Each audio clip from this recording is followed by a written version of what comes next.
Major funding for KPBS Evening Edition has been made possible in part by Bill Howe Family of Companies, providing San Diego with plumbing, heating and air, restoration, flood and remodeling services for over 40 years. Call 1-800-BILL-HOWE or visit billhowe.com. And by the Conrad Prebys Foundation, Darlene Marco Shiley, and by the following.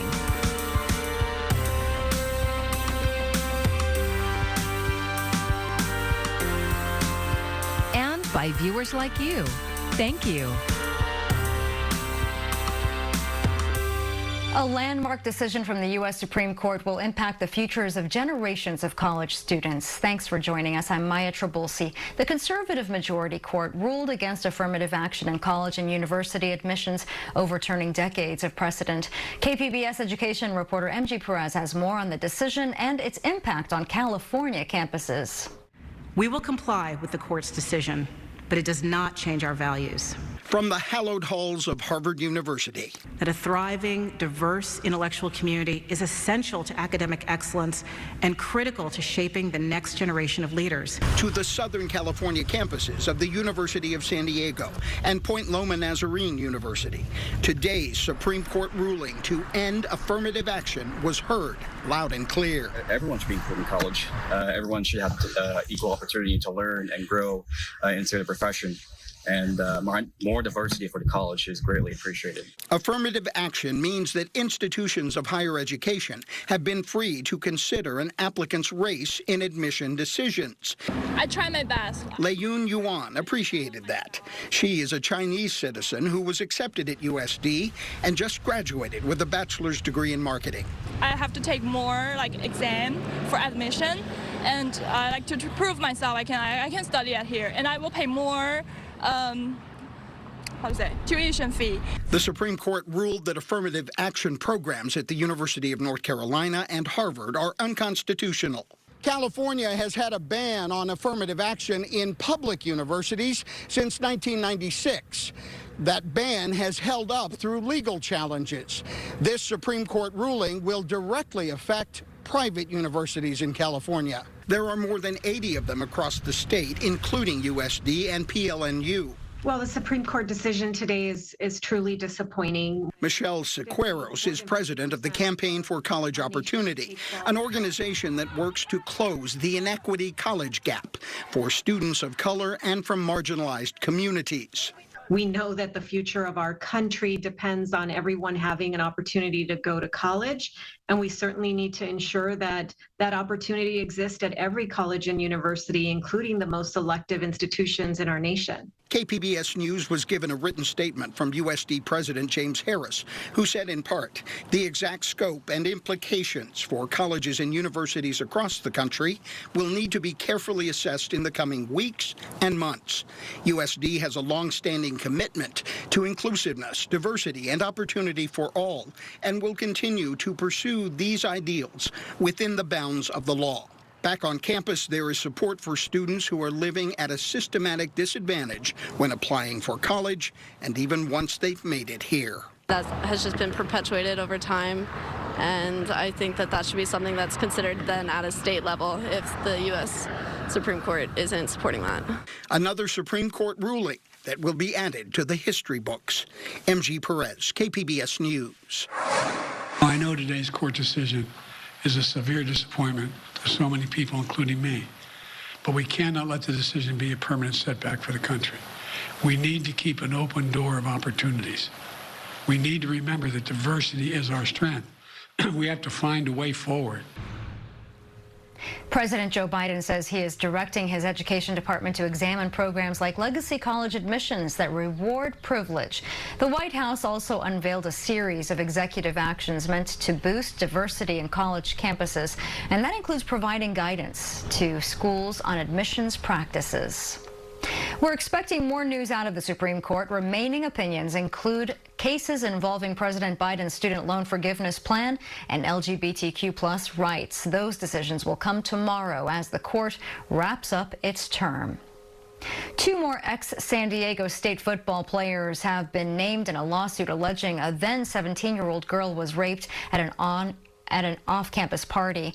20-year-old Jaden Brown and 21-year-old Jonathan Harrison were added to the complaint originally filed against Matariza and 2 other players. The document doesn't state what the allegations are against Brown and Harrison. Last year, the county district attorney's office announced no criminal charges would be filed in connection with the case.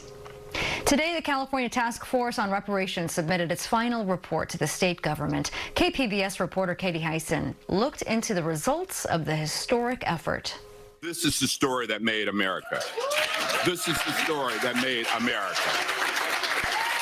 The room cheered as task force members held up more than 1,000 pages of recommendations for how to compensate the descendants of enslaved people in California. Not just for slavery, but for the ripples of harm that continue today. Chattel slavery, sharecropping, convict leasing, de jure and de facto segregation, redlining, educational funding discrepancies, predatory financial practices, unfair labor practices, chronic unemployment, medical experimentation, intellectual property deprivation, environmental terror, family separation, police brutality, anti-African American hate crimes, vigilante violence, extrajudicial terror, war on drugs, mass incarceration, unfair sentencing, the school to prison pipeline, extreme poverty, homelessness, gentrification, wealthlessness. We have been relegated to the bottom of the caste system in this country. That's Task Force Chair Camila Moore, who says the Supreme Court ruling overturning affirmative action will not affect these recommendations because they're not based on race, but on lineage. The task force suggested a formula for how much to pay each person, which could be more than $1 million, and dozens of wide-ranging policy recommendations, including to make Election Day a paid holiday, give property tax relief to African Americans in formerly redlined neighborhoods, and abolish the death penalty. They did not advise how the state should afford it, but Task Force Vice Chair Amos Brown had one suggestion. But where I come from in Mississippi, they had what you call a layaway plan. It is now up to state lawmakers to decide how to respond to these recommendations. Katie Hyson, KPBS News. It's official. San Diego Mayor Todd Gloria signed the Unsafe Camping Ordinance into law today. It prohibits homeless encampments in all public places if a shelter bed is available and regardless of shelter availability in parks and canyons, as well as near schools and transit stations. The law will take effect on July 29th. That's 30 days after the opening of the city's first safe sleeping site. We're still days away from the 4th of July holiday, and it's already a chaotic scene at airports across the country. San Diego International Airport has seen more delays and cancellations than usual, thanks to a ripple effect of bad weather and other issues. Today was expected to be the airport's busiest day, with 46,000 passengers traveling through. Officials are also reminding people that construction is ongoing at the airport and parking is only available at Terminal 2. Laura Aguirre has more on how the travel rush is shaping up across the country. Coast to coast, air travel is testing patience. Absolutely horrific. As July 4th air travel throttles up Thursday, the ripple effect from days of delays and cancellations are still being felt. I was supposed to leave on Delta Airlines today, and they never reserved our seats. So we had a ticket number, but we had no seats on that plane. So now we have to go back to a hotel and wait till Saturday. Behind that backlog, severe storms that pummeled much of the U.S. earlier in the week, compounding existing issues like staffing shortfalls at airlines and the FAA. There need to be more resources for air traffic control. That's why we're hiring 1,500 more controllers this year. We got plans for another 1,800 controllers next year. But one major carrier is standing out. United Airlines has some internal issues they need to work through. They've really been struggling this week, even relative to other U.S. airlines. United's had the majority of daily disruptions since last Monday, according to FlightAware. The airline and the federal government trading blame for the problems. But in a statement Thursday, United vows an all-hands-on-deck effort to get their passengers moving and say operations will be restored for the holiday weekend. This promise, as more storms across the South and Midwest Thursday, could add new ground stops and delays into the mix, which could be the breaking point for some. I'm Laura Aguirre reporting. Police and lifeguards say they're expecting hundreds of thousands of people to be out of our beaches for the 4th of July holiday. Police are reminding people of the few important rules. All personal use fireworks are illegal in the county. No alcohol or glass bottles on the beach. Wood fires are only allowed in the city fire pits. No motorized bikes or scooters are allowed on boardwalks. And when it comes to personal watercraft, officials recommend only renting from reputable, established businesses. We don't exactly recommend renting from the websites or anything like that. You're not quite sure if they have all their paperwork and everything in order. So it's always safest to do it from one of the licensed businesses here in Mission Beach or Mission Bay. San Diego lifeguards conduct about 7,000 rescues every year. Pets, especially dogs and cats, need to be safe this holiday weekend as well. KPBS reporter John Carroll shows us what the San Diego Humane Society is doing to make it through a holiday weekend that can be frightening for them. The sights and sounds of a traditional 4th of July celebration. Sights and sounds that thrill us, but can be alarming for our four-legged friends. We see the highest intake of stray animals who run away because they're scared from the fireworks and loud noises. The Humane Society's Jordan Fry says there are some simple things you can do to lessen the impact of all those loud noises on your pets. Set up a safe place in the home. You want a room that has secure doors and windows, because pets will go to a lot of trouble if they're scared to try to jump over a fence or escape. And Fry says make that room as comfortable and calming as possible. You want to have their favorite beds and toys. You want to make sure that you have some treats or enrichment in there for them to keep their mind busy. Maybe put on some light music. Keep it being good boys. Of course, some pets will get away, and that's where microchipping comes in. The Humane Society is microchipping pets for free and providing free licenses for dogs through July 2nd. A microchip is permanent identification, so your pet's going to have that their whole life, and where a collar can fall off, a microchip is always with them and connects to your contact information. So if your pet does get out, does go missing, we can scan that microchip and get them back to you quickly. The words above the colonnade here at the Humane Society pretty much encapsulate the Society's mission, dedicated to saving the life of every adoptable animal. As the Independence Day holiday approaches, it's up to all of us to keep them safe. John Carroll, KPBS News. And if you're thinking about adding a pet to your family, this weekend is a great time to do that. The Humane Society is offering half-off adoption fees for all dogs and cats 7 months or older. Visit sdhumane.org/adopt for more information. An all-star Tijuana baseball team is fighting for a spot in the Little League World Series in Williamsport, Pennsylvania. KPBS border reporter Gustavo Solis visited the team as players prepared for their final qualifying tournament. Tijuana Municipal is a local institution. This Little League has 144 teams, 1,800 players, a 9-acre complex filled with baseball diamonds and batting cages, even cross-training and sports psychologists. The league also has a proud history of producing Major League Baseball players. I saw Adrian Gonzalez, Alejandro Kirk, Jonathan Aranda, so Oscar Robles. And Gonzalez cracks one to deep left field. That'll win the game, and it heads out of here. That's right. Padres legend Adrian Gonzalez played Little League right here in Tijuana. One of the fields is even named after him. Alberto Mejia is the league president. He says it's common for kids in San Diego to play baseball south of the border. You know what? We have a lot of people that cross the border every day just to come and play because they know the level that we play over here in the league is awesome. This year's All-Star team features kids who have been playing together since they were 3 years old. The team dominated the regional tournament, allowing 0 runs and scoring 37 on their way to the championship. The team behind us, they're a very good team. The coaches are super smart. They have a lot of experience. If this team wins the national tournament in Monterrey, they'll represent Mexico in the Little League World Series. Francisco Fimbres is the coach. He also coached the 2013 Little League team that made it all the way to the semifinal game against Japan. Sería lo máximo, sería muy bonito y He says that returning to Williamsport would give Tijuana a second chance to win the World Series. Why does Tijuana produce so many good baseball players? Fimbres says that it's the local competition. There are almost 2,000 players in this league, and they all compete at a very high level.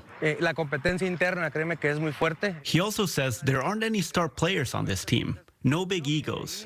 The players practically grew up together. Fimbres says they're more like brothers than teammates. Aquí no hay estrellitas, aquí no pensamos en un jugador, sino que son los 13, ¿no? And that's one message that the players have really bought into. Here's their response when asked who the best player on the team is. Somos todos somos uno. All of us, says Jonathan Juarez. We are all one unit. Another player, Jorge Cota, watches the Williamsport tournament every year on TV. He says actually getting to play in it would be pretty awesome. De que estaría muy padre ir a jugar a Estados Unidos y pues en un torneo tan importante. As in San Diego, Little League in Tijuana is a family affair. Parents travel with the team. They come prepared to cheer. They bring drums and have multiple chants and songs ready to go. This is one of their favorites. La porra de Tijuana. La porra de Tijuana. Se mueve para allá, se mueve para acá. La porra de Tijuana. Miriam Gonzalez Perez is one of the team moms. Seeing just how hard the kids train inspires the parents to put in just as much effort, if not more. Vemos el esfuerzo que hacen los niños y como ellos le echan ganas, nosotros tenemos que echarle el doble de ganas.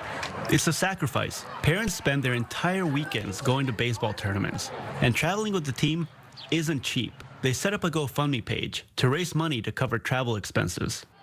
The national tournament begins July 1st. If they win that, Tijuana will represent Mexico in the Little League World Series in August. Una, dos, tres.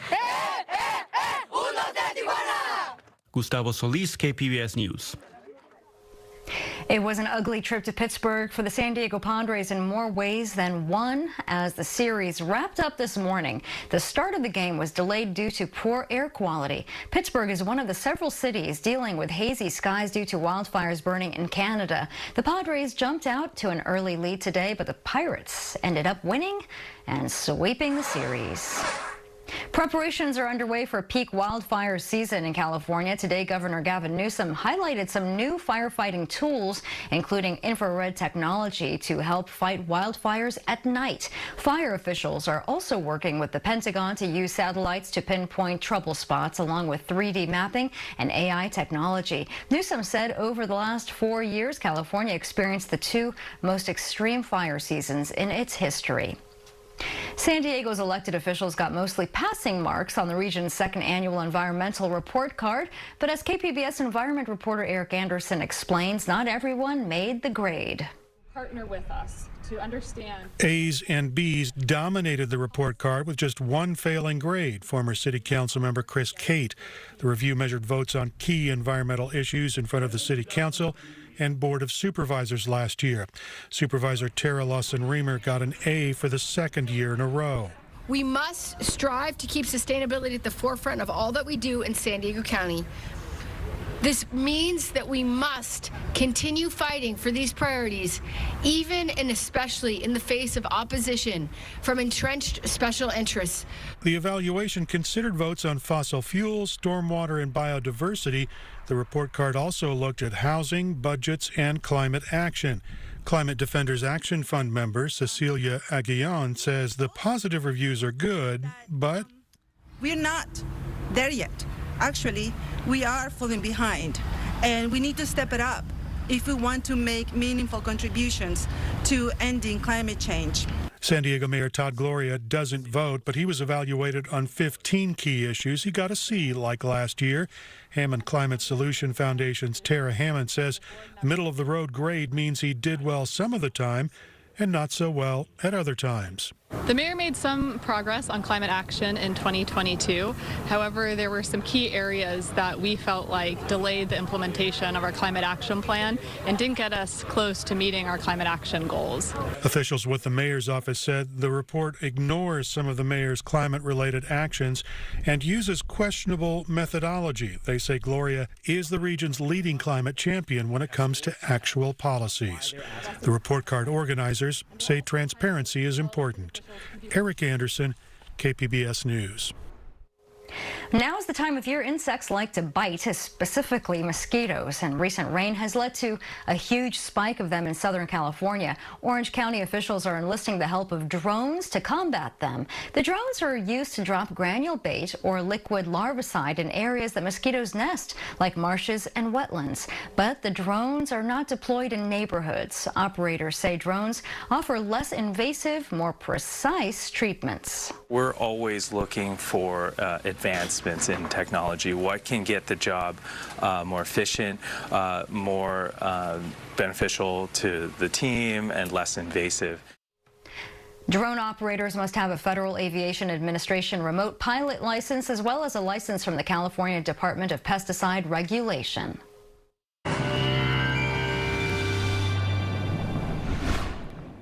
Let's start you off with our weather headlines. These temperatures, they're continuing to climb, and in the deserts, it could be dangerously hot at times. If you're not a fan of the hot temperatures, we do have a gradual cooling trend on the way as we head into next week.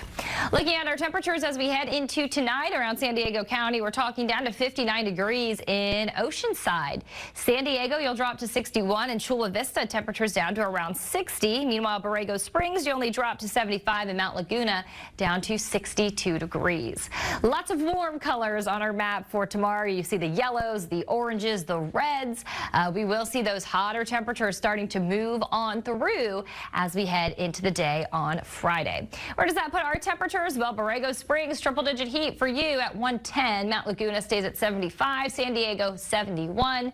Chula Vista, 72 degrees, and Oceanside, you'll go up to 73 on Friday. Then on Saturday, that's when the heat really continues to build, especially inland through the deserts, where we're going to have some very hot, dangerously hot conditions as we head into the day on Saturday. So let's take you out for your 5-day outlook here along the coast, where we're even going to feel those temperatures climbing from the low 70s on Friday to the mid 70s on Saturday to near 80 degrees on Sunday. Monday and Tuesday, we'll slowly see temperatures back off a bit as we head into the start of next week. Looking at your 5-day outlook inland, as those temperatures will eventually reach the 90s by the end of the weekend, and then as we head into the start of July, temperatures are staying hot into the upper 80s and low 90s.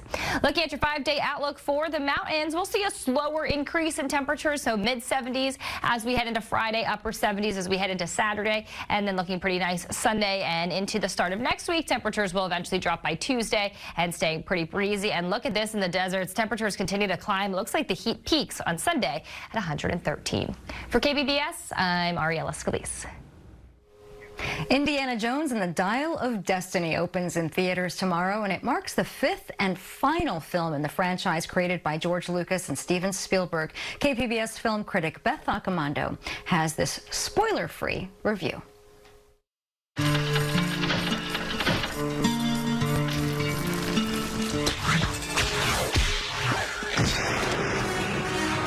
42 years ago, Harrison Ford made his first appearance as Indiana Jones in Raiders of the Lost Ark. But times have changed.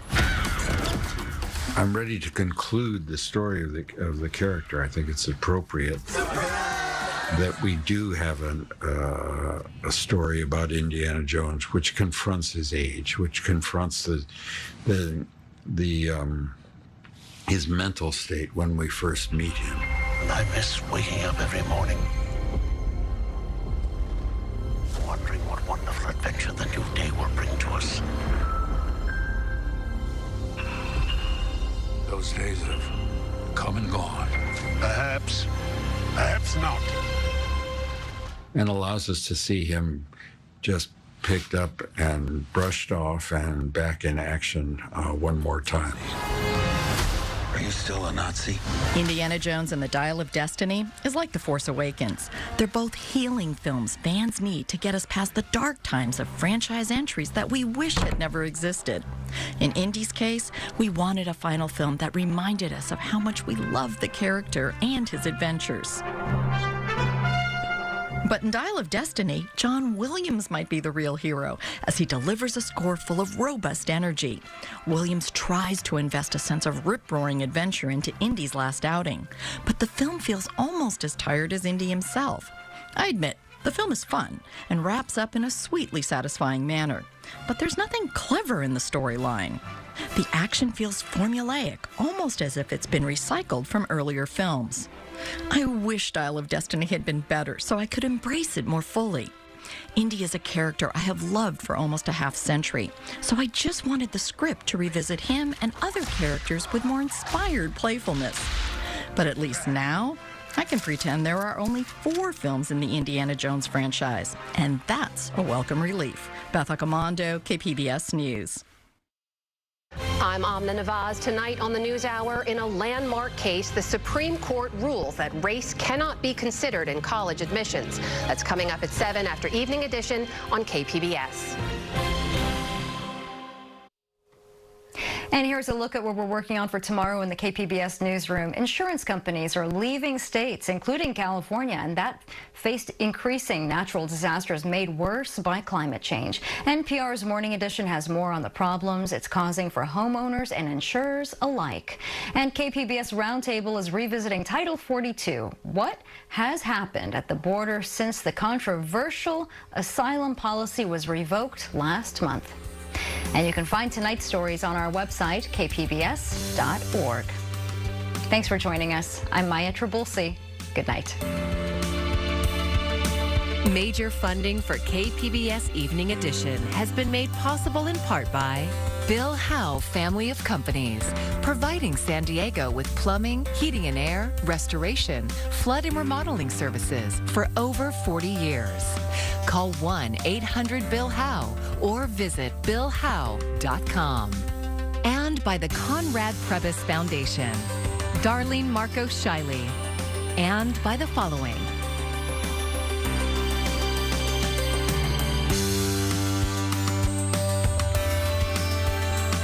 And by viewers like you.